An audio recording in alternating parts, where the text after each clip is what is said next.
लोग कहते सच्चे गुरु मिले, मैं कहता हूं श्रद्धा सच्ची हो। एक राजा की बेटी नाम वैराग्यवती, बचपन से ही वैराग्य की बातें करे। राजा ने एकांत में उसको भवन दे दिया रहने के लिए। वो यही कहती, फूलों को देखती तो कहती आज खिले कल झुक चले, परसों मिल गए धूल, देख दशायों फूल की फिर क्यों फूलत फूल। कभी कहती ये वृक्ष पत्ते बात कर रहे हैं, पत्ता बोला वृक्ष से सुनो वृक्ष बन रहा है, अब के बिछड़े कब मिले दूर गिरेंगे जाए। तरुवर बोला पात से सुनो पात मम बात, या घर की यह रीति है एक आवत एक जात। ऐसी बातें करती, बस अकेली में रहती। एक दिन रात्रि का प्रथम पहर शुरू हुआ, वती उसके भवन के पीछे एक चोर नकब लगा रहा था।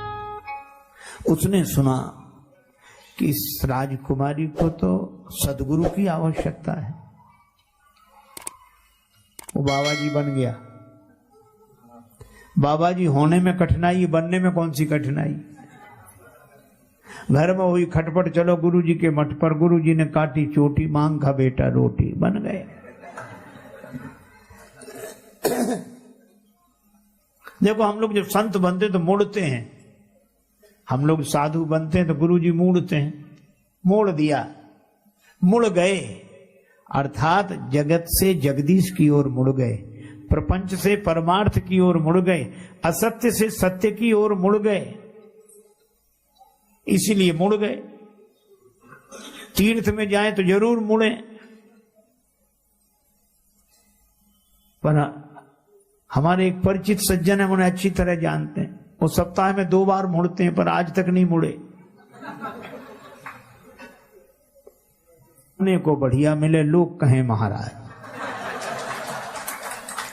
तो बनने में क्या कठिनाई, बन गए।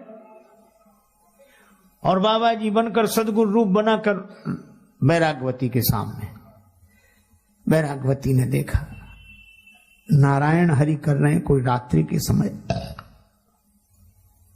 महाराज प्रणाम, जल पी।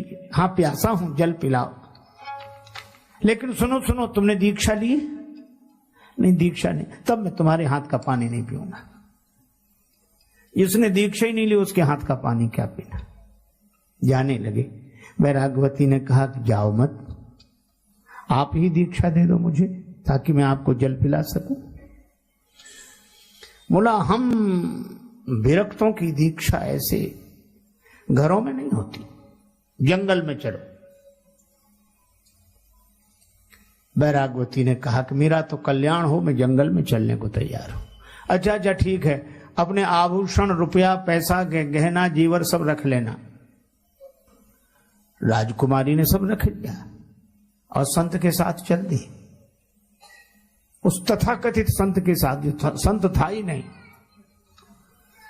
घोर जंगल में जाकर उसने वैराग्यवती को एक वृक्ष से बांध दिया। वृक्ष के किनारे खड़ी करके रस्सी चारों तरफ से लपेटी, बांध दी और बोला देख ये गुरु जी का बांधा हुआ बंधन है, हम 7 दिन बाद आके खोलेंगे, यहीं बंधी रहना।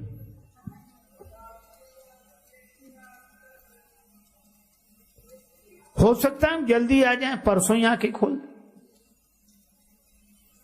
ठीक है गुरुदेव। और वो सब रुपया पैसा गहना जीवर सब लेके चला गया। अब वो काहे को आने वाला था, वो नहीं आया। दूसरे दिन राजा ने देखा कि वैराग्यवती का पता नहीं।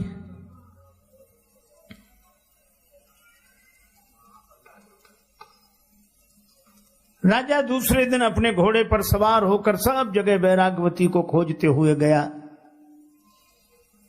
वृक्ष से बंधी हुई बेटी को देखकर कहा कि बेटी तुम्हें ये कौन बांध गया है? वैराग्यवती ने कहा कि मेरे गुरुदेव ने बांधा है। राजा ने कहा पगली, गुरु लोग ऐसा नहीं करते, कोई छद्म वेशधारी तुझे ठग कर गया है, ला मैं तुझे बंधन से मुक्त करूं, घर चल मेरे साथ। वैराग्यवती ने कहा पिताजी आपको प्रणाम है, पर गुरु जी का बांधा हुआ बंधन नहीं खुलवाऊंगी। राजा ने बहुत समझाया, नहीं मानी तो कहा बंद ही रहे। राजा भी चला गया। 2 दिन हो गए। भगवान नारायण का आसन डोलने लगा। नारद जी से कहा पता लगाओ। नारद जी आए, जो देखा कि ये बंधी हुई है, अरे नारायण नारायण करते हुए, बेटी किसने बांधा तुम्हें? मैं तुम्हें बंधन से मुक्त कर देती हूं, मुझे जानती हो? प्रणाम किया बेटी ने। आप देवर्षि नारद हैं, मैं प्रणाम करती हूं। अरे तुम्हें कोई ठग बांध गया, मैं खोलता हूं, मुक्त हो जा। महाराज आप देवर्षि हैं, मैं प्रणाम करती हूं, लेकिन गुरुजी का बांधा हुआ बंधन नहीं खुलवाऊंगी। अरे गुरुजी, काहे के गुरुजी तुम्हें बांध कर चले गए? उनके बंधन की यही तो महिमा है कि तीसरे दिन ही आपका दर्शन हो गया।